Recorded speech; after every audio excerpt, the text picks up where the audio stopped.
Ganyan, tingnan mo si Torre. Oh, General Torre. Tapos na ang boxing. Just na lang, ma'am, na sibak na din po si Fajardo. The Kinsa man yan? PNP. Spokesperson yung Spokesperson of the Torre. PNP. Yung babaeng merong kalunggo dito, kalunggo. Oh, nako. Nako. Siyempre, if you hitch your wagon to a falling star, the star will really fall. Pero yun, no, yan si General Torre, Ilonggo na siya. Pero I'm also sad for him, kaya gingamit lang siya. He was used. So, you know, to be like this, my golly, they make him chief of the PNP. They promised him, you do this and you'll be chief PNP. But Yes. they did not say na 84 days ka lang.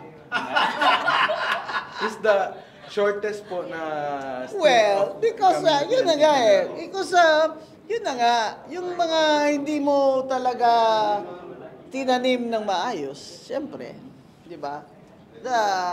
There will always be a crack. Ang ano ko lang naman dyan is, ganyan kayo, pagkatapos yung gamitin si Torre,